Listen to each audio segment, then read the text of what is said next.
qui fait à peu près 250 mètres de long et qui se traduit sur le terrain par une dénivellation assez abrupte d'environ 3 à 4 mètres dans sa plus grande hauteur et qui, dans sa plus petite, est d'environ 1,50 m à 2 mètres. Et c'est donc à l'abri de cette côte que vont se réunir petit à petit les pelotons d'automitrailleuses et les sections de la compagnie de chars, une fois que le retour sur les bases de départ des légionnaires aura pu être assuré et protégé, c'est-à-dire auront été stoppés les contre-attaques lancées par les blindés allemands, les panzers allemands, mais avec des véhicules de prise. Ce sont soit des chars au nez, les M3A3 que nous connaîtrons plus tard au Maroc, quand on constituera la division blindée, ou bien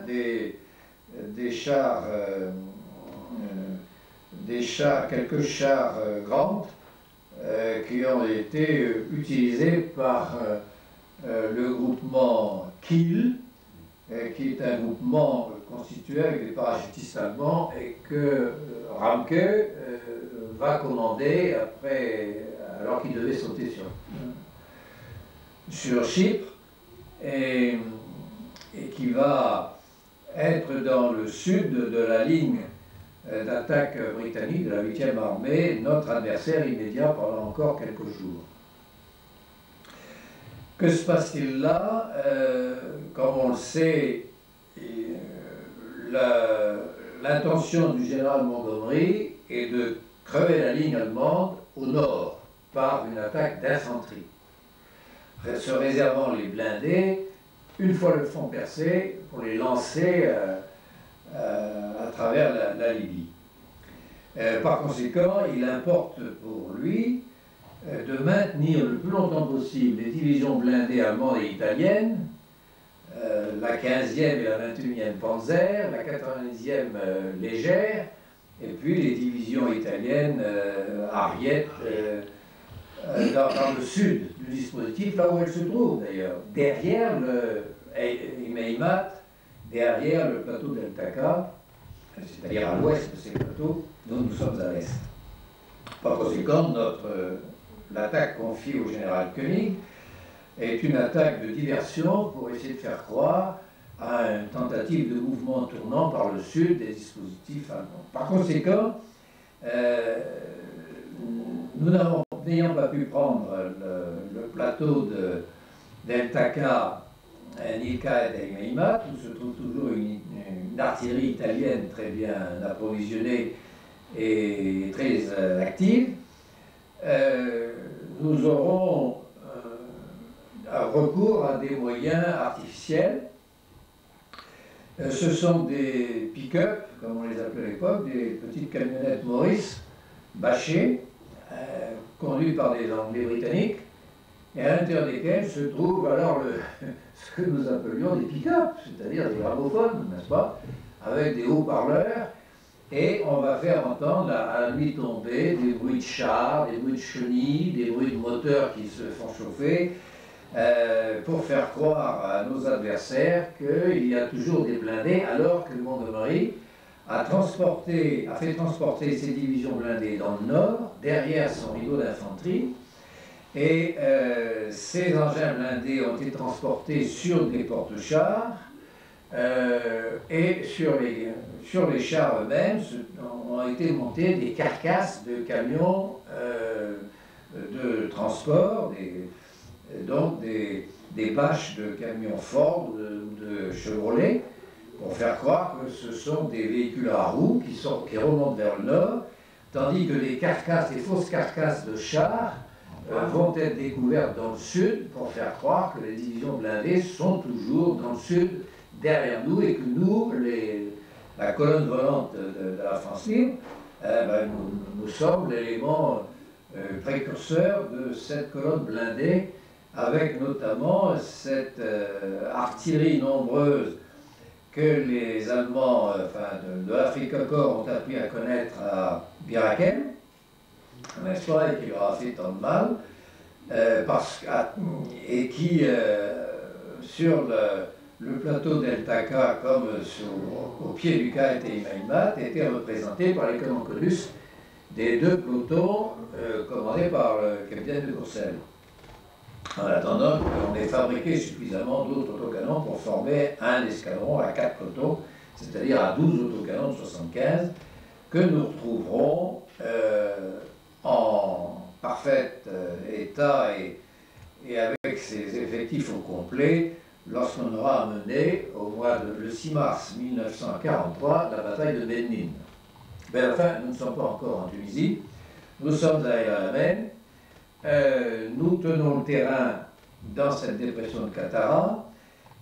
Nous faisons croire qu'il y a des blindés, bien que tous les soirs, le colonel italien, commandant l'artillerie du secteur, vienne à bord d'une jeep essayer de comprendre pourquoi ces obus sont trop longs ou trop courts et n'arrivent pas à nous atteindre. En fait, c'est parce que à 1 mètre près, la dépression se poursuit dans sa descente vers le -0, n'est-ce pas? Et par conséquent, dès qu'un obus à 60 cm de trop par rapport à notre parapet, la côte 150, eh bien, il s'en va éclater à 300-400 mètres en arrière de nous.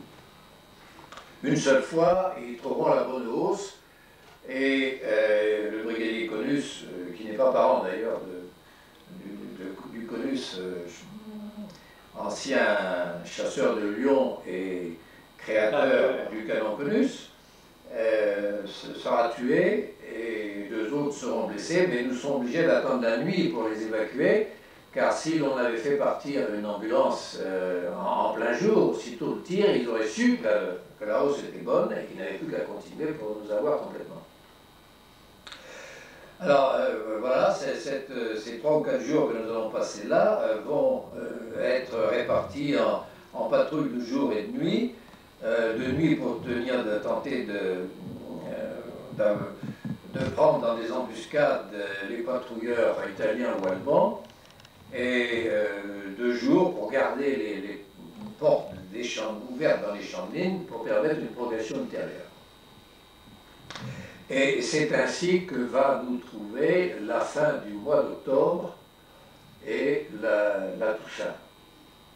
Et ce jour-là, nous allons voir arriver sur le terrain le chef d'escadron Rémy, accompagné du chef d'escadron Roumianzov. Depuis le mois de septembre, le régiment de Spahis marocain, régiment de marche de Spahis marocain, est reconstitué sur le papier, bien que ces éléments soient encore dispersés sur le terrain. À partir de ce jour, le chef d'escadron Kersozon va être remis à la disposition du commandement, et c'est le chef d'escadron Rémy, avec pour adjoint Roumianzov, qui vont prendre le commandement non seulement du régiment sur le papier, mais aussi des unités sur le terrain. Au moment de la passation des consignes, de la relève, le chef d'escadron Rémy va me demander si j'accepte de poursuivre auprès de lui la mission dont j'avais été chargé par le général de l'Armina au Caire, auprès du commandant de Kersozon, que je n'avais en fait rempli qu'à moitié, puisque le Budin avait refusé de cesser évacuer, puisque le GR était en pleine bagarre. J'ai donc accepté, et c'est ainsi qu'auprès de lui et du Roux, j'ai constitué le premier embryon de l'état-major du régiment et de l'escadron en rang qu'il fallait bâtir de toutes pièces. Mais enfin, nous n'en sommes pas là, puisque nous sommes toujours en opération et que les Britanniques viennent de demander à la colonne volante de se déplacer vers le sud, de l'autre, parce que il a été démontré par le BM11 qu'en fait, la dépression de Qattara est franchissable. Et il faut donc aller interdire une éventuelle pénétration des forces allemandes et italiennes d'un grand mouvement tournant par le sud et qui déboucherait directement sur le Caire. Et ça, en laissant de côté la 8e armée. Donc nous faisons un mouvement vers le sud et nous remontons en ligne. D'ailleurs, dans une atmosphère assez tendue, car on annonce qu'en effet, nos aides de reconnaissance annoncent qu'en effet, il y a des chars qui s'avancent. Bien. Alors, je crois l'avoir déjà raconté. J'ai le souvenir de ces chars de la compagnie de chars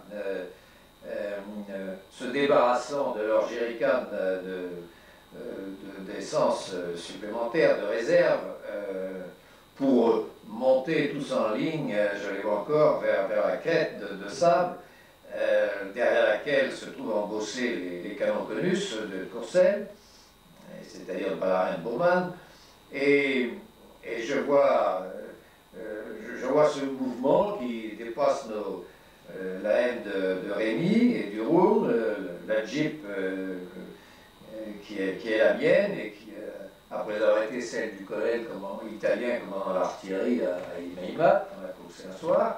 Bon. Et lorsque arrive finalement le message, avant que la contre-attaque ne se lance, le message de l'adjudant Noël, me semble-t-il, qui était dans les cœurs et qui nous dit que les fameux chars ne sont donc autres que des chameaux. Alors, fin du beau préparatif, mais pas fin de l'opération, car alors, puisque ce ne sont pas les Allemands qui sont là, ni les Italiens, et bien c'est nous qui allons essayer de nous lancer à la poursuite des Allemands, puisque le front est en train de céder.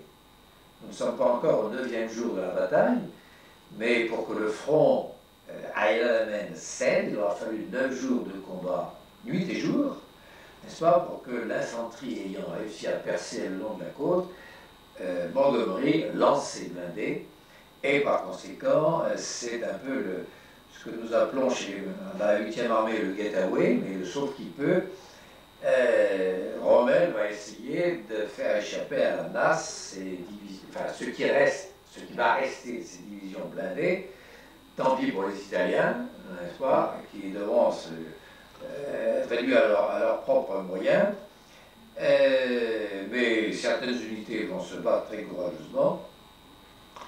Et alors nous, dans le sud, eh bien, nous allons partir à la recherche de la poursuite du groupement Kiel, que nous allons rattraper d'ailleurs à un moment heureux pour des unités de reconnaissance britanniques durement accrochées et que nous allons soulager, et Morel de Ville va donc réussir là une belle opération, tandis que nous courserons avec le sabre de l'islam brandi, n'est-ce pas, au niveau de la Jeep,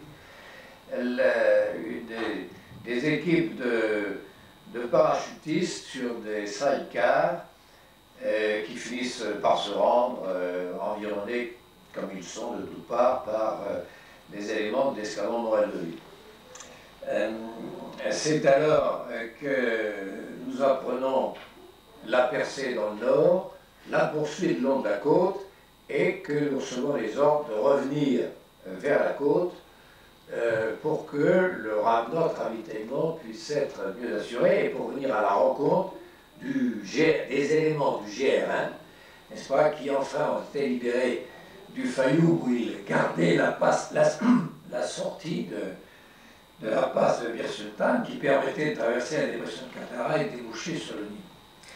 Donc c'est sur la route du retour que nous allons les rencontrer, et au grand espoir d'Odo qui commande le peloton de tête du premier escadron, commandé maintenant par Tocro, et que nous allons nous regrouper sur la bande côtière avant le prochain bond. Cette opération va permettre de donner quelques répits au deuxième escadron, qui a fourni le plus gros efforts au combat jusque-là, et qui a besoin de se refaire, de se recompléter en automitrailleuse détruite, réparer ses pertes de la main, et prendre à donner un peu de repos à ses équipages. Donc c'est le premier escadron, l'escadron Trocro, qui prend la suite, tandis que le Courcelles, le troisième escadron, continue à être aux premières loges. Mais enfin, ce sont des loges un peu plus calmes. Ça va être de la poursuite, mais déjà avec du retard sur les éléments avancés, enfin retardateurs allemands ou italiens. Nous allons être freinés par tous les booby-traps et autres champs de mines dressés tout le long du chemin, jusqu'à ce que nous arrivions dans le secteur bien connu du sud de Tobruk, avant de franchir la Cyrénaïque. Mais notre mission est de franchir la Cyrénaïque à la base, c'est-à-dire direction la passe d'El Hama, qui garde l'entrée de la Tripolitaine, dans le golfe de Sirte. Et tandis que la route côtière, donc par Derna, Benghazi, les éléments allemands et les éléments italiens essayent de plus en plus de se sauver pour chasser qu'ils sont, non seulement par les troupes à terre, mais aussi par l'aviation à la RAF. Nous allons, pendant ce temps, nous recompléter et par là même, puisque je fais finalement fonction de capitaine adjoint, de commandant des HR, de responsable d'un atelier à créer, il faut donc que je trouve des véhicules, il faut que je regroupe les gens qui nous arrivent par petits paquets pour accroître les effectifs, notamment des gens qui vont nous rejoindre en venant de Djibouti, qui viennent se rallier. L'adjudant Massé sera du nombre, c'est un artilleur colonial et qui va donc être très utile. Pensons-nous à l'escadron de canon Conus, n'est-ce pas, d'autocanon, mais qui en fait deviendra l'adjudant d'escadron du futur premier escadron, ancien 5e, mais qui n'est pas encore créé. Ce 5e, nous ne le créerons que pendant la campagne de Tunisie. 5e escadron. Pourquoi 5e? Parce que après Ménine, après le 12 mars, le succès remporté par le général Leclerc contre le débordement par l'ouest des Matmata, la tentative de débordement de la 8e armée par l'ouest des Matmata de Roumel, à Xaglan, Leclerc va les arrêter et à partir du 12 mars, nous passons sous son commandement, l'escadron Savelli qui est monté avec ses marmors Harrington depuis le Tchad avec Leclerc va devenir le 4e escadron du 1er régiment de marche, l'Espagne marocain. Par conséquent, l'escadron porté que nous allons constituer par la suite, dans les jours qui vont suivre, dans les semaines qui vont suivre, et dont le capitaine Martin va prendre le commandement, portera le numéro 5. Alors, à cet escadron-là aussi, il faudra trouver des véhicules, des armes, tout ça pris sur l'ennemi ou dans les champs de mines, et c'est le travail qui va être le mien, tout en continuant les liaisons avec les Britanniques, puisqu'on considère que parmi les officiers éventuellement disponibles pour faire n'importe quoi, je peux aussi parler anglais. Bruxelles, à l'époque, est où? Bruxelles est au 2e escadron. Oui. Il commande un peloton de Marmont Harrington. Et ils vont nous rejoindre parce que le deuxième escadron ne nous rejoindra qu'après la bataille de Ménine. De sorte que on peut dire que chacun des escadrons de base du régiment a eu son heure particulière de gloire. L'Érythrée, avec les rescapés du premier escadron de Jourdier, elle amène avec le deuxième escadron d'automitrailleuses de Morel-de-Ville, Ménine, la bataille de Ménine, avec le premier escadron commandé par Trocro, et dans ces deux cas, la palme permanente et de l'efficacité au troisième escadron créé de toutes pièces par Geoffroy de Courcelles. Le quatrième, lui, a bien sûr son heure de gloire et son panache avec cette remontée, cette traversée avec les moyens de l'époque depuis le Tchad, enfin depuis le Tchad, non, parce que par exemple, sortant de son cours de Brazzaville, Dauphren de la chevalerie, maréchal des logis, va être envoyé au Congo belge pour toucher les marmots Harrington qui vont équiper l'escadron Savelli.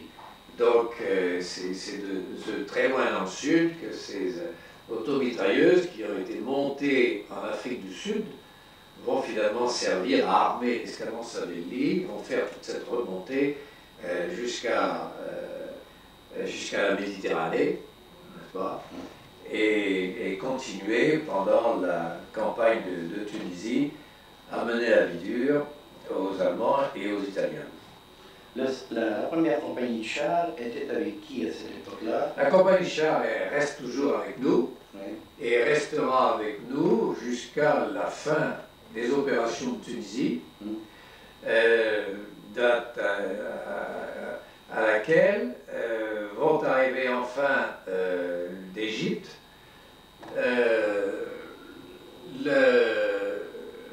la deuxième compagnie, c'est-à-dire à l'époque, elle ne portait pas le nom de deuxième compagnie, c'était la compagnie Radar, n'est-ce pas, qui elle avait été maintenue en Nigeria pour protéger le flanc, pour défendre le Tchad d'une attaque venant éventuellement de l'Afrique occidentale française, n'est-ce pas? Et puis l'escadron Branet, qui a été formé en Angleterre et qui va devenir la troisième compagnie, tout en restant toujours l'escadron, du futur 501e régiment de chars, qui va être constitué après la campagne de Tunisie, lorsque nous serons de nouveau revenus en Tripolitaine, chassés par Giraud de notre territoire français, et renvoyés chez les Britanniques en Tripolitaine. Bon, Branet, après son évasion de Russie, est donc passé par l'Angleterre, et est arrivé à quelle période en Afrique? Eh bien, c'est à ce moment-là, à la fin de la campagne de Tunisie, par conséquent, au mois de mai 1943. Mai 1943, il est avec notamment Meyer, qui est un des survivants de cet escadron, voilà, n'est-ce pas, et qui vont nous raconter leurs histoires. Et à l'époque, j'ai à nouveau remplacé le lieutenant Collin, qui commandait l'atelier du régiment, parce qu'il a été tué, il a sauté sur des mines en allant dépanner l'automitrailleuse de Oumianzov une nuit pendant la remontée après Xailan et la remontée sur Kérouan. Donc je vais reprendre à ce moment-là le commandement de l'atelier et donc les tâches habituelles non seulement de préparation, un peu curieuse d'ailleurs, pas du tout dans l'ordre de la technique et de la mécanique officielle, mais qui permettra d'accroître petit à petit les moyens du régiment et surtout ces moyens en support, en maintenance, comme disent les Britanniques et les Américains. Je vais d'ailleurs aller chipper sur les lieux de combat des premières unités américaines, du matériel avec Bercy, n'est-ce pas, l'adjudant, enfin non, le maréchal de chef Bercy à ce moment-là, pas encore adjudant, et puis quelques-uns de mes mécaniciens pondichériens, très braves, très courageux, tout petits, des petits doigts, on se demande comment ils arrivent à tourner les gros boulons, n'est-ce pas, mais qui vont être d'un grand dévouement, bien que transplantés dans ce climat auquel ils sont peu habitués. Mais le RMSM est un régiment qui réunit des représentants de l'Empire français tout entier, n'est-ce pas, bien sûr de la métropole, mais que ce soit du Levant, que ce soit des quatre coins de l'Afrique, ou que ce soit de l'Asie, ou de l'Inde, on a des gens de partout, vraiment des gens de partout. D'Amérique du Sud également. D'Amérique du Sud, des Alliés de France par l'Espagne, vraiment le régiment est à l'exemple de ce qu'est la France dans ses meilleurs éléments, avec une fraternité et une fidélité extraordinaire entre ce qu'on peut appeler même déjà à ce moment-là les colonisés de la veille et les colons de la veille. Ce sont l'expression que les Indo-Chinois utiliseront par la suite, les nouveaux Français, eh bien, elle s'applique bien à la composition de ces troupes. Alors nous allons mener cette opération, je ne vais pas revenir parce que ça c'est l'histoire, on trouve tout ça dans les livres d'histoire. L'éclairage que je peux donner, c'est un peu la vie de tous les jours. Je crois qu'avoir déjà raconté comment, parti pour une reconnaissance du lieu de stationnement du soir pour le soir, ayant quitté la colonne vers midi, la colonne du corps d'armée, puisque nous étions l'élément d'éclairage de la division de tête du 30e corps britannique, une division hindoue, la 5e, à ce moment-là, eh bien, il fallait préparer la zone de rassemblement le soir, après les milles qu'on aurait pu parcourir dans la nuit, dans cette traversée de la Cyrénaïque. Et puis il y a eu une petite pluie drôle, là, infime, qui a commencé à tomber vers les 2 heures de l'après-midi. Et finalement, ce désert sur lequel nous roulions à 60 000, pour être en avance, c'était un vrai billard, n'est-ce pas? Eh bien, finalement, c'est transformé en bout de l'Argonne, où les véhicules se sont enlisés, ils n'ont jamais pu rejoindre la zone en question, et il a fallu 10 jours pour rassembler de l'autre côté, sur la face ouest de la Cyrénaïque, de la région de Benghazi, les éléments du régiment, comme les éléments du corps d'armée, qui a stoppé la poursuite et le rétablissement montée de la Hama, rétablissement momentané, de la Tricacor et de l'ensemble des forces de l'Axe de l'Afrique du Nord.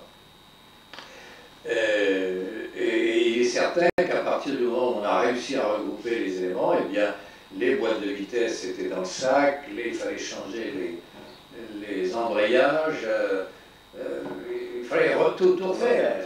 Les moteurs avaient travaillé en première pendant des heures et des heures pour essayer de sortir les véhicules de la boue, les hommes aussi, je pense qu'il nous arrivait de démarrer dès le lever du jour, c'est-à-dire vers les 7 heures du matin à cette époque-là, n'est-ce pas, pour jusqu'à essayer de rouler et d'avancer jusqu'à la tombée de la nuit vers les 6h30 du soir, eh bien, il nous est arrivé de ne parcourir que 8 à 9 000 dans une journée. Et voilà. Alors tout cela a arrêté notre progression et nous n'avons plus, comment dirais-je, reprendre la poursuite qu'une fois tout le monde remis en état. D'ailleurs, peut-être avec une seconde si. Au fond, quelle preuve avons-nous à faire vis-à-vis de nous-mêmes?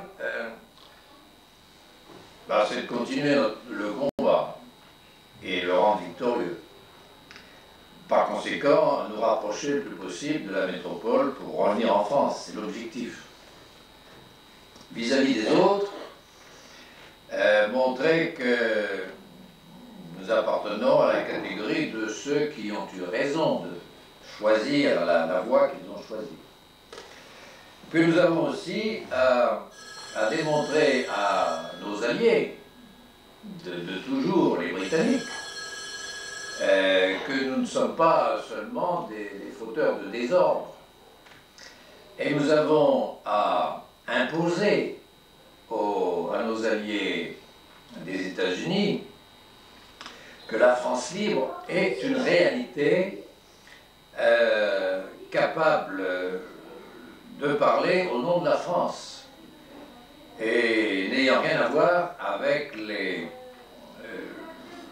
gens d'Afrique du Nord qui peuvent être soit des darwanistes, soit des séides de Pétain, soit des gens de Giraud, des gens qui ne voient toujours pas plus loin que le bout de leur nez, c'est-à-dire éventuellement pour les militaires, bien avoir une armée française qui va être toujours la reine des batailles comme après la guerre 14-18, mais qui en effet veut se battre, mais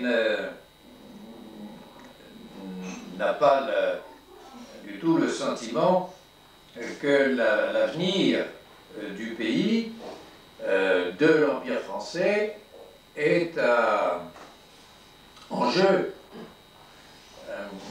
Donc, nous avons ces différentes preuves à faire. Alors, pour pouvoir assurer cette position politique, en fait, mais politique avec un grand P, n'est-ce pas? Et la première chose, c'est d'être sur la ligne de feu, et non pas à l'arrière, à ne rien faire. De sorte que, à notre échelon, et surtout à la colonne volante, qui constitue en fait la première unité blindée de la France libre,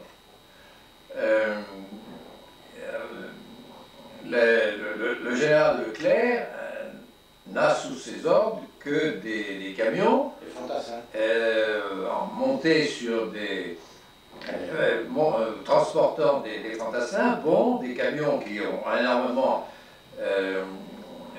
automatique plus important que des camions ordinaires, bien sûr. Eux aussi, à chaque fois qu'ils ont pu, ils ont utilisé des armes italiennes prises à l'ennemi pour augmenter leur puissance de feu.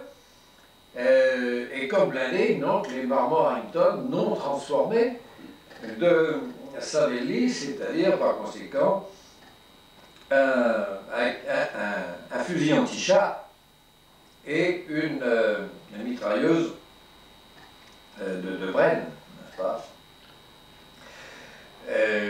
Tandis que le chef d'escadron Rémy, malgré le petit nombre de ses galons, commande un groupement blindé de 2 escadrons.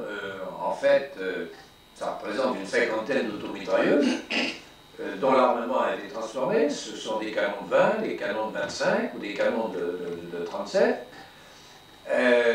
Et cet escadron d'autocanons, 12 pièces de 75, et la compagnie de chars,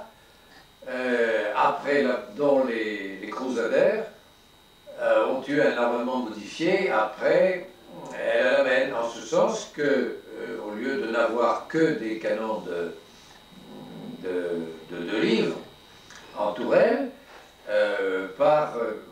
par section, il y aura un canon de 6 livres, ce qui est déjà plus important et qui les permet de se défendre parce que la défense de ces Crusaders tient à leur mobilité, leur vitesse, et c'est tout. Leur blindage, c'est du papier à cigarette. Donc, leur profil, leur rapidité d'évolution, leur vitesse en tout terrain. Voilà les armes essentielles. Mais encore faut-il qu'ils aient un tube pour permettre de démolir l'adversaire dont ils auront pu s'approcher assez près. Alors, donc cette présence nous interdit d'avoir des faiblesses, puisque si on a des pertes en matériel, au bout de 25% de pertes, on est considéré comme incapable de tenir sa place en ligne, donc on va à l'arrière, puis quand on y reviendra en ligne, on ne sait pas, n'est-ce pas? D'autant que nous sommes déjà très loin de nos bases, des bases de la 8e armée. Les bases, c'est l'Égypte, n'est-ce pas? On est à 2000 km de l'Égypte. Il ne s'agit pas de rester en chemin. Avant que le port de Tripoli ne soit en état de réapprovisionner la 8e armée, Montgomery ne pourra lancer dans la campagne de Tunisie, dans le début de la campagne de Tunisie, pour que d'abord une division ennemie, n'est-ce pas? Et l'ennemi, eh bien, c'est nous, avec la 4e brigade blindée légère, l'héritière de la brigade de la Balaklava, n'est-ce pas, à Sébastopol, sous les ordres de laquelle nous allons pénétrer en Tunisie. Par la suite, les conditions de ravitaillement s'améliorant, Montgomery pourra pousser en avant d'autres divisions de la 8e armée. Au tout début de la campagne, quand on a franchi la frontière le 23 février 1943, la frontière de la Tunisie et de la Tripolitaine, eh bien, il n'y avait qu'une division ennemie d'engagée dans cette approche, plus venant du sud, les forces de Leclerc. La force Velle, qui change son nom à ce moment-là, devient la force Velle. Et la première division française libre, qui est en cours de recomplètement toujours après les affaires d'El Alamein et donc enfin Birakem d'abord et d'El Alamein, suit derrière comme les autres unités de la 8e armée, mais elle arrivera assez à temps tout de même pour être engagée dans les derniers combats de la Tunisie, dans le sud tunisien, du côté d'Amphidaville, n'est-ce pas, et dans les montagnes du coin, où les tirailleurs et ceux du BIM, comme ceux de la Légion, vont avoir suffisamment de travail à faire du côté de Takrouna et autres lieux. Donc la présence au combat, donc l'ingéniosité pour maintenir le matériel, pour accroître notre potentiel, et en même temps accueillir ceux qui, petit à petit, d'Afrique du Nord viennent nous rejoindre. Oui. Je connais? Oui. Alors, tout cela va nous permettre au pays de constituer un 5e escadron porté, dont le capitaine Martin Siegfried va prendre le commandement, va former. Ce même escadron porté, après la campagne de Tunisie, va constituer la pépinière des apprentis conducteurs de chars. Et c'est ainsi que les Nevers et autres Lalande, n'est-ce pas, vont apprendre à conduire des engins chenillés.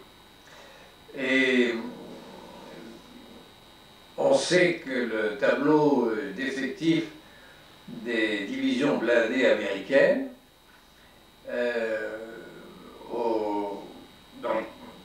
prévoit pour le régiment de reconnaissance que l'escadron de chars légers de ce régiment de reconnaissance de division blindée porte le numéro 1. Et les 4 autres escadrons d'automitrailleuses, la M8, portent les numéros 2, 3, 4, 5. Alors, solution pénible déchirement. Est-ce que le premier escadron d'origine, celui qui a franchi avec Jourdier le 30 juin 1940 la frontière de Palestine, n'est-ce pas, pour continuer la guerre, va-t-il perdre son numéro, ou va-t-il perdre ses automitrailleuses et devenir l'escadron de chars légers, ce qu'il ne veut pas être. Il entend être un escadron de reconnaissance, et par conséquent, pour rien au monde, il lâchait les automitrailleuses. Par conséquent, on ne changera rien, et si ce n'est que l'on va permuter. Le 5e escadron de Martin va devenir le premier, et le premier de Trovo va devenir le 5e. Voilà. Mais en fait, nous fournissons en même temps un autre escadron petit à petit constitué avec nos Marocains, nos Algériens et nos Tunisiens, pour assurer la garde du général de Gaulle. Et nous allons, après notre temps de pénitence à Sabrata, être autorisés à revenir en Afrique du Nord française, sous l'obédience française, et avec comme point de direction et de rassemblement le Maroc, Rabat, la forêt de Thébar. Et voici que commence une autre histoire, mais cette histoire va être le symbole de la renaissance de l'armée française. Parce que sous les ordres du général Leclerc, pour constituer cette deuxième division blindée qui n'atteindra pas avant son départ du Maroc le dimanche de Pâques 1944 ses tableaux d'effectifs au complet, elle n'en a pas besoin, aux grandes dames des Américains, parce que leur répondra le général Leclerc, nos recomplètements se trouvent déjà à pied d'œuvre en France. Et ce récomplètement, ce sont tous les engagés volontaires qui, à partir de la Normandie, vont venir non seulement boucher les villes, mais accroître notre potentiel, puisque au Maroc, pour nous conformer au tableau d'effectifs américain, nous allons perdre les escadrons portés que nous avons constitués, tant nous nous sommes rendus compte que auprès des blindés, il faut les gens de pied, un accompagnement à pied nécessaire, peut-être moins nécessaire dans le sable où on voit loin, mais certainement indispensable dès que le terrain est un peu mahuté, ce qui est le cas en métropole, n'est-ce pas, en Europe. Alors, nous allons nous préparer dans la forêt de Témara. Alors, nous préparer, c'est-à-dire d'abord percevoir le matériel. Alors, je vais retrouver, bien entendu, le régiment va changer de physionomie. Il va s'étoffer en officier supérieur. Nous allons trouver les futurs hauts dignitaires de la Ve République, tels que par exemple, bien entendu, Geoffroy de Courcelles qui est avec nous et qui redeviendra et qui sera au retour du général aux affaires en 58 et après l'application de la nouvelle constitution, le premier secrétaire général à l'Élysée. Son successeur eh bien, sera l'ex-chef d'escadron Burin des Rosiers, qui sera aussi au Spahi, à la forêt de Témara, n'est-ce pas, et qui deviendra par la suite donc, le secrétaire général aussi à l'Élysée. Mais à quelle période Courcelles est-il parti? C'est à ce moment-là que de Courcelles, c'est au Maroc que le chef d'escadron de Courcelles, Geoffroy de Courcelles, va nous quitter pour retourner à Alger auprès du général et poursuivre son action à ses côtés, n'est-ce pas? Et Kersozon? Kersozon nous a quittés au mois de le 1er novembre 1942, après les premiers jours de la bataille de l'Alamein. Oui, de l'Alamein, je dis bien. Et va être affecté à l'état-major du général de l'Armina. C'est ainsi qu'il, lorsque le général de l'Armina sera chargé de l'amalgame pour les Français libres avec l'armée d'Afrique du Nord, il va se retrouver à son état-major, mais le Kersozon participera à la campagne d'Italie. C'est avec Juin qu'il reprendra la direction du feu. Et lorsque, en France, après le débarquement de Provence, le général de l'Armina commandera un des corps d'armée de l'armée B, l'armée de ce qui viendra la première armée française, n'est-ce pas? Kersozon sera également là, donc avec Juin pendant la campagne d'Italie, et de nouveau avec l'Armina dans les premiers... en Provence, et puis ensuite sur le mur dans le détachement d'armée de l'Atlantique, proche de l'Atlantique. Voilà, Jourdier lui restera au Levant, et de Villoutré restera également au Levant, et se fera plus tard massacrer du côté de Dérésor dans un soulèvement fomenté par l'ébullition en 1945, entretenu au Levant par tous nos concurrents. Alors, est-ce qu'on peut parler maintenant de l'amalgame qui s'est produit à Témara? On parlait du 12e chasseur tout à l'heure. Alors nous sommes donc un régiment dont la vocation est d'être le régiment de reconnaissance de la division blindée. Une division blindée type américain doit pouvoir se diviser en trois, dans le sens de la longueur comme le sens de la largeur, si je puis m'exprimer ainsi, en pensant à ce grand tableau noir sur lequel on nous a expliqué les choses en forêt de Témara. C'est-à-dire qu'il y a une division blindée est faite pour percer une ligne ennemie, donc son élément essentiel, c'est sa force de char. Donc elle doit avoir 3 unités de chars. Alors comment va-t-on les appeler? Dans l'armée américaine, ça s'appelle des bataillons de chars. Dans l'armée française, selon que on vient de créer l'arme blindée cavalerie. N'est-ce pas? Nous sommes c'est en 1942 que l'on a créé l'ABC, ce qui sera l'ABC. Par conséquent, il n'est plus question d'artillerie d'assaut, comme du temps de la Grande Guerre, il n'est plus question d'infanterie, il n'est plus question de cavalerie, c'est l'arme blindée cavalerie dans laquelle vont entrer petit à petit les différents régiments blindés et aussi les non blindés. Les régiments à cheval vont se retrouver regroupés dans cet ABC. Alors,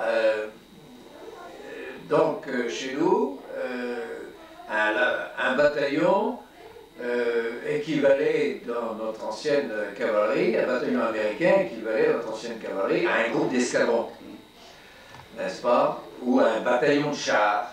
Mais nos bataillons de chars étaient rassemblés en régiments de chars, comme nos groupes d'escadrons étaient rassemblés en régiments de cavalerie.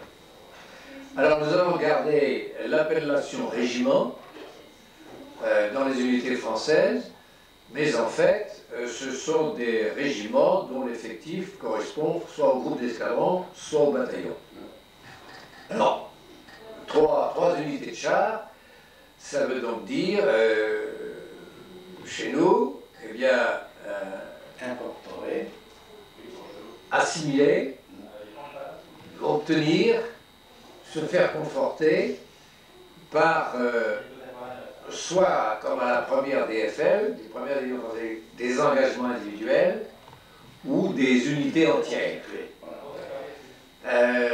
Le général Leclerc va pencher pour l'adjonction d'unités déjà constituées.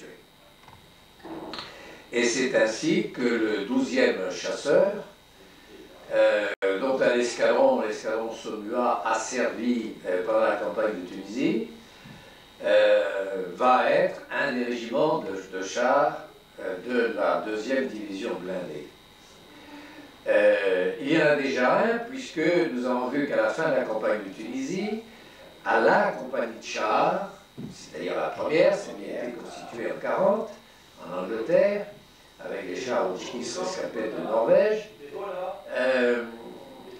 on va ajouter la 2e compagnie qui était celle de Rattar, et qui s'est morfondue, mais en Afrique, en Nigeria, pour garder le flanc du Tchad. On va ajouter l'escadron Brané, n'est-ce pas? Et puis on va constituer un 4e escadron, parce qu'il y a aussi dans les régiments de chars un escadron de reconnaissance de chars légers, qui va être créé de toutes pièces.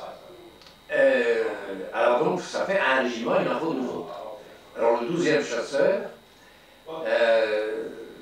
parce que le colonel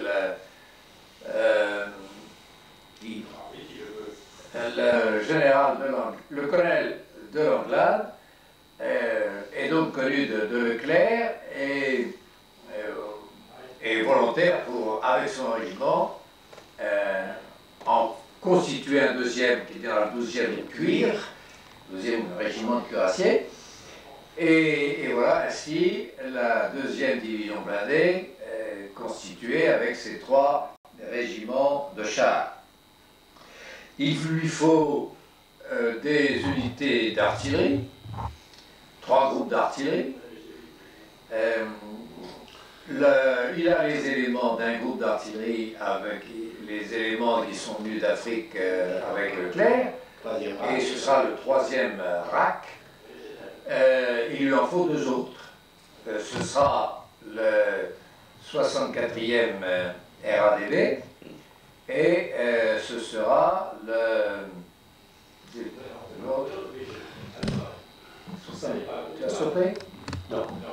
Non, je n'ai pas sauté. Reprenons pour les 3 groupes d'artillerie. Là est fourni par les vieux de la France libre, c'est le 103e RAC.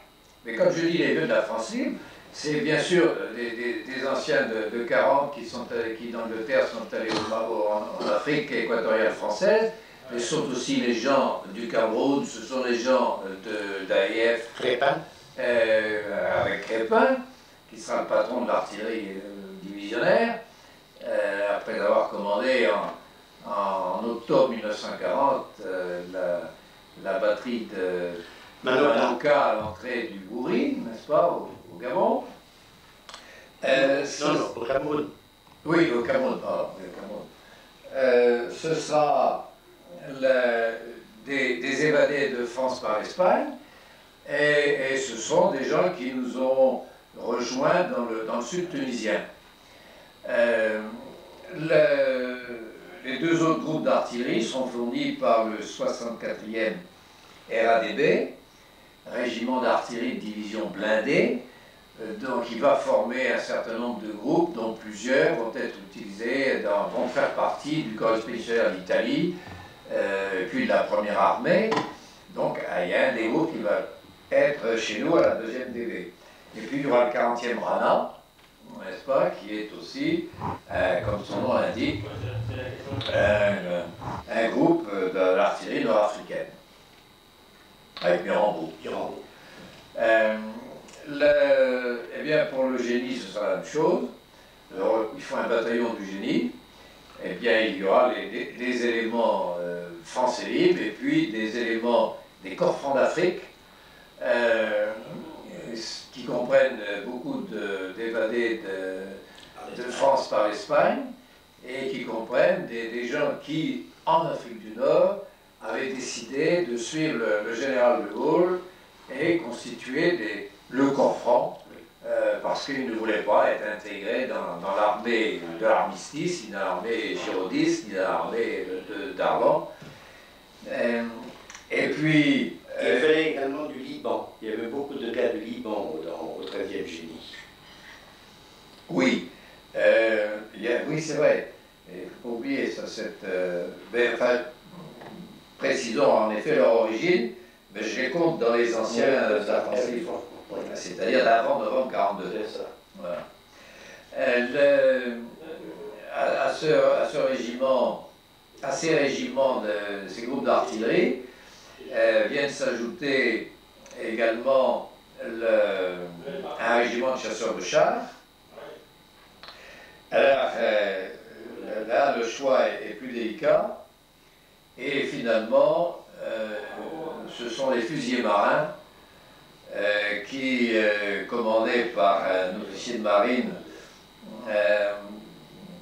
dont la carrière pendant la Deuxième Guerre mondiale avait parfaitement commencé, en ce sens qu'il était attaché à l'amiral qui a commandé les unités de transport, les croiseurs auxiliaires qui ont accompagné l'expédition française en Norvège, mais qui après ça s'est trouvé au feu dans des conditions beaucoup plus difficiles, oui, délicates, n'est-ce pas, que ce soit à Dakar, où il n'était pas du bon côté de la tourelle, et ou que ce soit à Madagascar, mais enfin, lorsqu'il s'agit de fournir à la division du général Leclerc un régiment de chasseurs de chars, il n'est pas douteux que le professionnalisme des marins, la qualité des pointeurs de la marine, leur habitude de vivre en équipage, les prédestinait à faire de bonnes unités, même mises à terre, dans ces tanks destroyers, les TD, comme on les appelait, c'est-à-dire des chars M10, pour prendre la nomenclature américaine. Les tanks destroyers, eh bien, ces marins se sont magnifiquement comportés à bord de ces tanks destroyers, même si l'accueil que leur a fait le général Leclerc a été assez rude. Mais enfin, sur le terrain, ils ont d'abord été un peu surpris par le mode d'emploi, chasseurs de chars dont la tourelle ne se tourne qu'à la main et donc par la rapidité d'une tourelle de char, une tourelle qui est ouverte, c'est une baignoire où n'importe quelle grenade peut atterrir, sans protection pour l'équipage. C'est un chasseur de chars, donc il s'embosse, soit pour accueillir une contre-attaque ennemie, soit pour assurer et protéger des flancs. Et le général Leclerc, dans sa vivacité d'action et d'esprit coutumière, ne va pas hésiter à s'en servir comme de char véritable pour accroître ses moyens. Il va, au débarquement, disposer de 3 groupements tactiques, il leur faut un 4e. Et il n'aura de cesse que de renforcer chacun de ces groupements par d'autres moyens, au fur et à mesure que la possibilité ou l'occasion le permettra. Enfin bref, il faut apprendre ce matériel nouveau, il faut que les hommes se rencontrent, et rien de tel qu'une forêt où il y a peu de distraction pour essayer de faire en sorte que les gens soient un peu entre eux tout en étant avec les autres. Alors avec les autres, c'est quoi? Bien, on va prendre le cas du premier Spahis, n'est-ce pas? Le premier Spahis va donc se trouver dans la forêt de Témara, à l'ouest d'un rayon qui traverse la forêt vers le sud, en direction du sud. Et de l'autre côté de ce rayon, il y a un autre régiment qui lui fait face, c'est le 12e chasseur. Le 12e chasseur, s'il est commandé par le colonel de Langlade, dont on dit que chaque matin, en se faisant la barbe, en se regardant dans le miroir, Il dit dans une pipe, j'ai raté le coche, j'aurais dû choisir la France libre et je serais général. Bon, mais nous disons maintenant affectueusement, le colonel de Langlade a donc disposé ses escadrons tout le long de ce Léon. Son PC est au carrefour face au PC du colonel Rémy, car le chef d'escadron Rémy est devenu lieutenant-colonel. Les escadrons du premier Spahis sont également répartis le long de ce Léon et en extrémité, en bout d'arme, comme on dirait dans l'étude d'un moteur à bord d'un bateau, en bout d'arme se trouve l'escadron, le premier escadron, l'escadron de chars, parce que ces chars, les chenilles de ces chars risquent d'abîmer le terrain, donc on nous a mis tout à fait au bout. Et c'est presque le grand air qui va succéder à notre cantonnement, à notre bivouac. Quand j'entends grand air, je veux dire qu'il n'y a plus de chien-liège à cet endroit-là.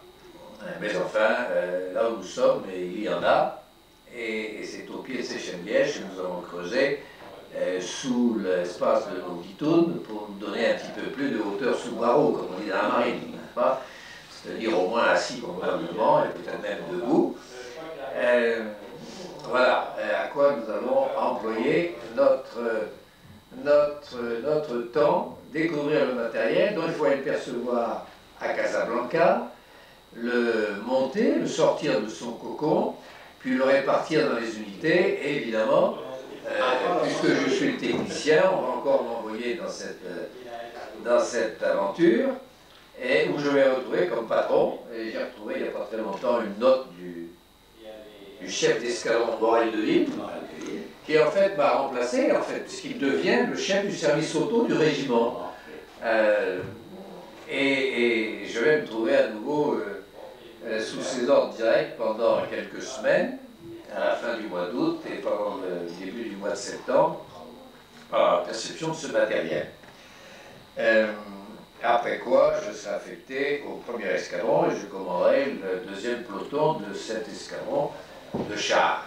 Le premier escadron est commandé par Odo et le premier peloton est commandé par Odo et le troisième peloton est commandé par Gourland. C'est aussi un Brestois comme moi. Mais c'est aussi comme moi un étudiant en droit, mais c'est un cadet de Saumur en ce sens que mobilisé, parce qu'il est plus âgé que moi, mobilisé en 1939, il a été dirigé, il est licencié en droit déjà, il a été mobilisé et a été envoyé à Saumur pour devenir aspirant. Et il sera de ceux qui se sont battus au pont de Saumur avec les cadets de Saumur. Il essaiera sans succès de passer en Angleterre, après être venu de la zone non occupée à pied jusque dans son Finistère natal, mais il appartient à une famille composée de 2 garçons et d'une fille. Son frère, mobilisé dans la marine, a été tué à Nasselkébir. Et les responsables de la France libre dans le Finistère ne veulent pas faire courir un nouveau risque, ni le mettre dans cette situation, et par conséquent ne faciliteront pas son départ vers l'Angleterre. Mais il réussira à gagner l'Afrique du Nord, et bien entendu, il sera de l'équipe de ceux qui s'appelleront ceux du 8 novembre, n'est-ce pas, 42, et il sera de ceux qui arrêteront et tiendront pendant la nuit, sous la menace de leur pistolet, le général Juin, pour finir après au poste à l'émetteur de radio d'Alger, n'est-ce pas, et c'est ainsi qu'il réussira à nous rejoindre et aura l'occasion de répondre à un colonel de l'armée d'Afrique du Nord qui dit « Enfin, pourquoi voulez-vous à la 2e DB? Ce sont des... etc. etc. » Des mercenaires.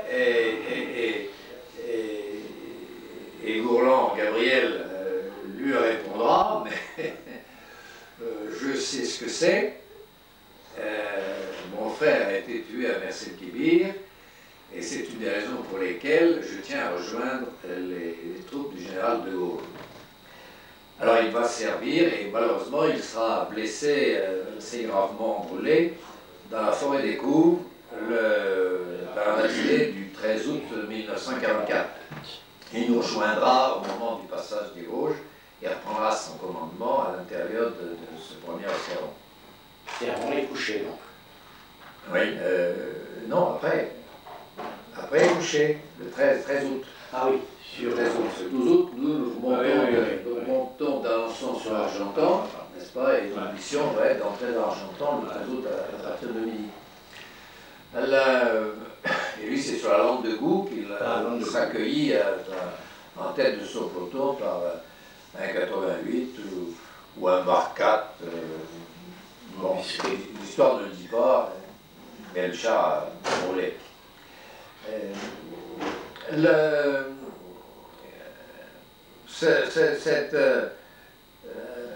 Ce séjour dans la forêt de Témara va donc nous permettre de nous familiariser avec le matériel et puis de découvrir nos jeunes. Alors à l'escadron, pour parler du premier escadron, il n'y a presque pas d'anciens.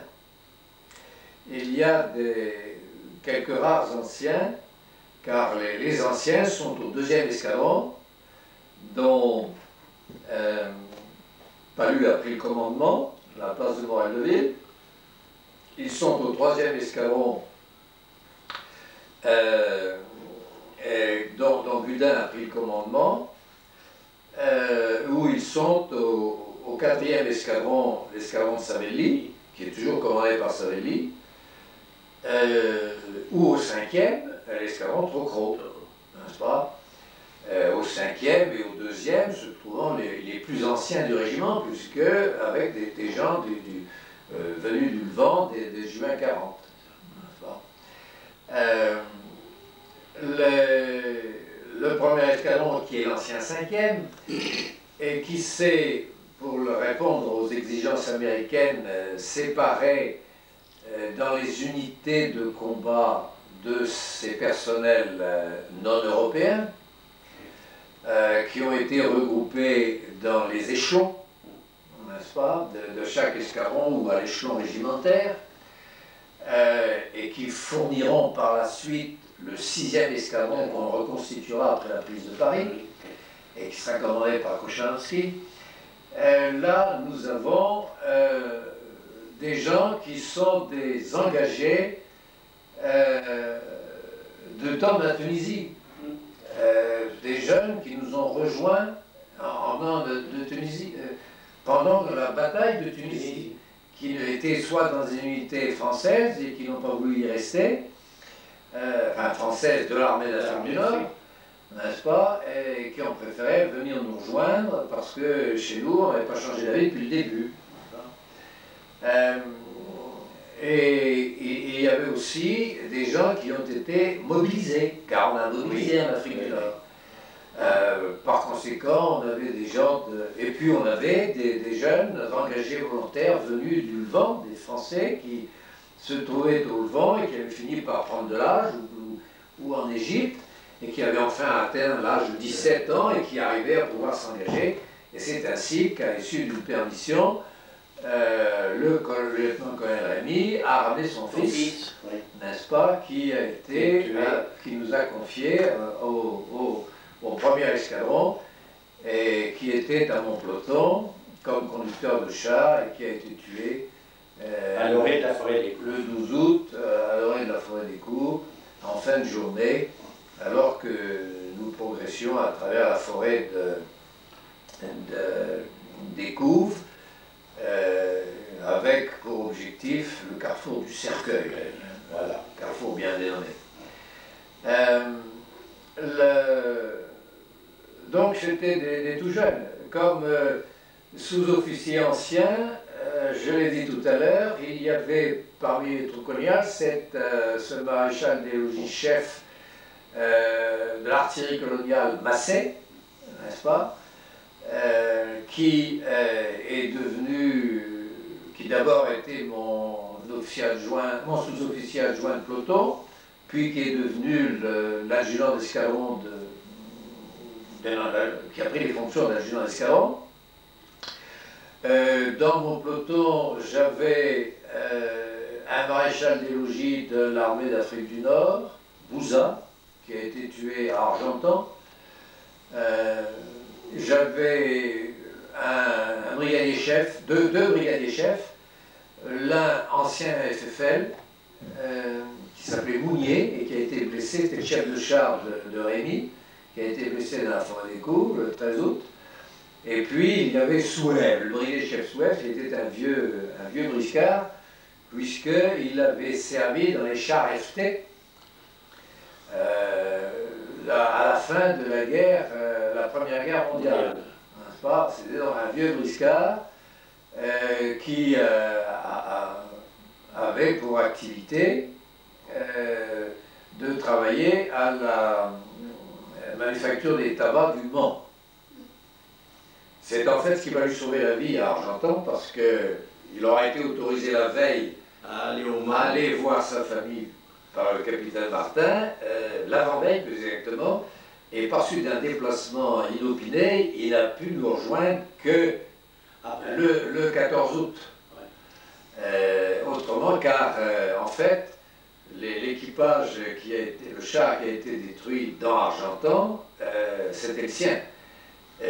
Bouza ayant eu la tourelle de son char démolie la veille aux abords de la forêt des Cours, je l'avais mis comme chef de char à la place de Souev, qui n'avait pas pu rejoindre à ce moment-là, et c'est ainsi que Bouza, sur le char de Souev, avec l'équipage de Souev, a été tué dans Argentan le 13 août avec le brigadier Bress, qui était son tireur. Eh bien, le brigadier Bress, c'était un enfant d'Afrique du Nord également. Par contre, le conducteur et l'aide conducteur, Nevers et Lalande, de ce char, étaient des garçons, l'un du Vaucluse, Lalande, l'autre de Besançon, Nevers, et l'un et l'autre avaient été rapprochés parce que l'un et l'autre étaient des ouvriers boulangers et avaient décidé de poursuivre la guerre. Ils n'acceptaient pas l'armistice, c'était des jeunes, et ils ont réussi à passer en Afrique du Nord et en s'engageant, en prenant un engagement dans l'armée de l'armistice, ils ont été affectés à l'Afrique du Nord, et dès qu'ils ont pu, ils ont lâché leur régiment à la fin de la campagne de Tunisie, après avoir parcouru les djebels avec le rousseau, leur tenue d'hiver sous le soleil, etc., avoir fait le coup de feu dans des conditions difficiles, ils sont venus nous rejoindre, et ils sont toujours, enfin non, Lalande est mort maintenant, mais enfin Nevers est toujours fidèle au poste. Il y avait des gens qui avaient été mobilisés en Oranie, et qui sont arrivés chez nous. Voilà, alors chez Odo, c'était un peu pareil, il y avait, au peloton Odo, il y avait un peu plus d'anciens de l'infanterie, dont notamment de Forte Tête, et chez Gourland, il y avait également deux chefs de char anciens de l'infanterie. Autrement, au peloton de commandement, il y avait un autre Brestois, l'aspirant Trichlet, bien connu à travers son livre Vanité et Vérité, qui lui voulait faire sa carrière dans l'armée, n'est-ce pas? Il préparait Saint-Cyr en 40. Et donc, il piaffait d'impatience d'avoir enfin un commandement. Bref, à l'escadron, au début, il était l'adjoint, il faisait les fonctions d'officier adjoint au capitaine commandant, c'est-à-dire qu'il était embarqué sur le deuxième char du peloton de commandement et commandait donc le peloton de commandement. L'échelon était commandé par Bilman, un autre étudiant en droit, originaire de Reims. Et de sorte que les Finistériens et les Brestois étaient en majorité, puisque nous étions 3, contre deux du sud, Saint-Raphaël pour le capitaine Martin Siegfried et Marseille pour Odo, n'est-ce pas, et puis un nordiste à la personne de Wildman de Reims. Alors comment avons-nous fait? Eh bien, nous avons petit à petit dressé tous ces braves gens à agir avec nos chars qui étaient considérés par le colonel Rémy, chef de corps, comme son élément fort, puisque c'était les chars. Alors, bien que nous n'ayons pas un armement supérieur à celui des automitrailleuses, que nous n'ayons pas la vitesse des automitrailleuses ni le silence des automitrailleuses, eh bien, ils nous considéraient comme étant l'élément fort, son coup de poing, n'est-ce pas, pour pouvoir faire quelque chose. En fait, on a pu vraiment faire quelque chose à partir du moment où, reprenant les bonnes vieilles habitudes du western désert, petit à petit, j'ai échangé ou récupéré, échangé nos chars légers contre des Sherman, et même à un moment donné on a eu des TD. Bref, l'escadron, au moment après Paris, n'avait plus rien à voir avec un escadron de chars légers d'un régiment de reconnaissance. Il lui restait 11 chars légers, les autres ayant été détruits pendant la Normandie, les combats de Normandie, et nous avons commencé à toucher d'abord 2 super Sherman qui nous ont servi au moment de Dampierre. Et puis ensuite, on a échangé ces 2 super Sherman contre les Sherman Gazole du peloton de Gaulle au RBFM, qui, comme ils étaient à bout de bord, j'ai échangé contre 8 M4A4. Bref, petit à petit, on s'est étoffé et l'escadron est devenu en effet le coup de poing du GTR, parce qu'après Paris, on a constitué le 4e groupement tactique du général de la division, correspondant au souhait du général Leclerc d'avoir la possibilité d'agir encore sur 2 axes de plus pour mieux percer l'organisation défensive ennemie. Alors, Témara, eh bien, Témara, c'est la formation, Témara, c'est la connaissance des autres. Un beau jour, le général Leclerc va décider qu'il faut que les unités se connaissent, que les Français libres et ceux qui ne l'étaient pas entrent en contact, et va décider que, en ce qui concerne le 12e chasseur et le 1er Spahis, qui se font vis-à-vis, eh bien, les escadrons vont se recevoir. Alors, les premières tentatives vont être amusantes, en ce sens que c'est le 4e escadron, celui de Savelli, qui doit aller chez le 4e, chez l'escadron de bord, au 12e chasseur.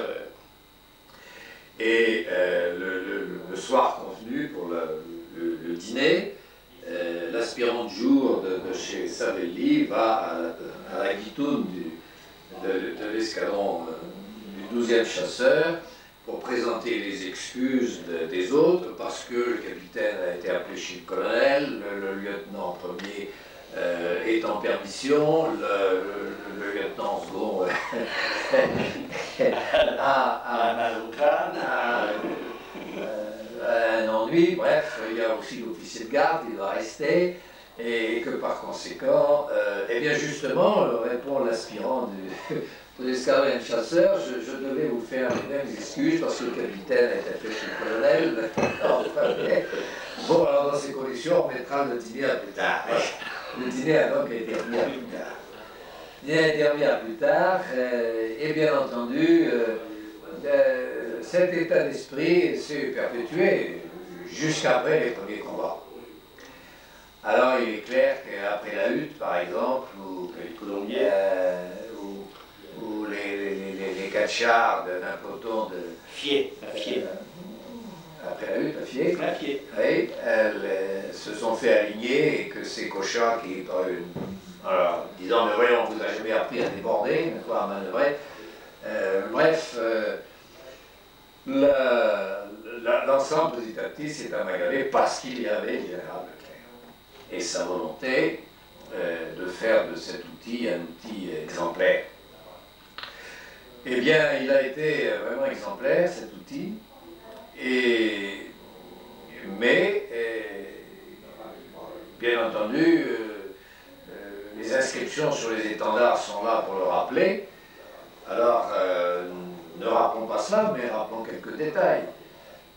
Par exemple, lorsque nous sommes partis du Maroc,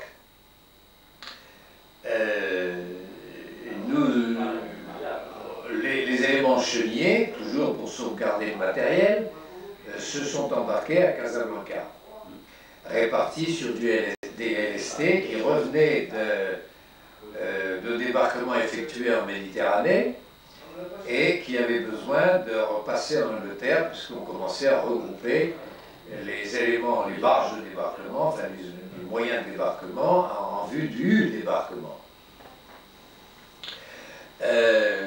Donc on profitait d'un convoi pour transférer en Angleterre les éléments chenillés, les éléments par roue devant eux, rejoindre Oran pour s'embarquer depuis Oran.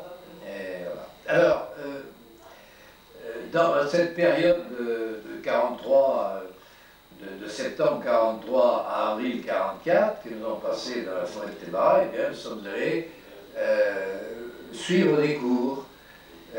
Notamment, ce qui me concerne, je vais suivre un cours de TQM à côté d'Oran, à Arzeux. TQM, ça veut dire quoi? Ça veut dire, ce sont les initiales de Transport Quartermaster, c'est-à-dire l'officier spécialisé dans le chargement des navires. Alors, le chargement des navires, ça veut dire que on doit être capable d'assurer le chargement d'un navire depuis un port avec des quais et des grues sur un vaisseau de charge qui va débarquer dans un port avec des quais et des grues. C'est apparemment ce qu'il y a de plus simple. Mais ça peut être aussi le chargement sur un navire de ce même genre, dans les mêmes conditions, mais en vue d'un déchargement en rade foraine. Mais ça peut être aussi le chargement sur un navire de débarquement, par exemple un LST, en vue d'un débarquement, soit dans une zone de combat, soit dans une zone calme.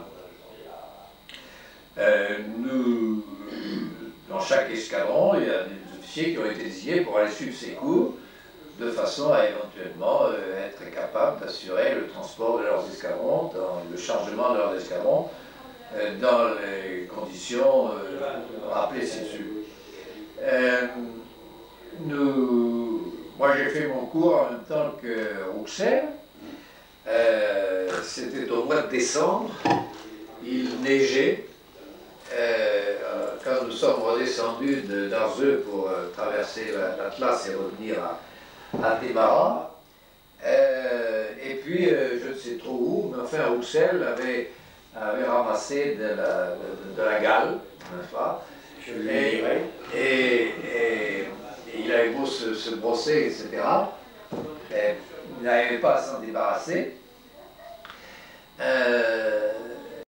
Et cependant, compte tenu de la neige, notre trajet en jeep découverte a été plus long que prévu. Nous avons dû nous arrêter en route à 2 reprises pour passer la nuit, puisque l'on ne pouvait pas aller plus vite ni plus avant, compte tenu du temps et de la température. Eh bien, nous avons, pendant ce voyage-là, couché dans le même lit, tous les deux, n'est-ce pas? Ça nous tenait chaud, et je n'ai jamais attrapé la gare. Ben pour un gaélique, c'est bien.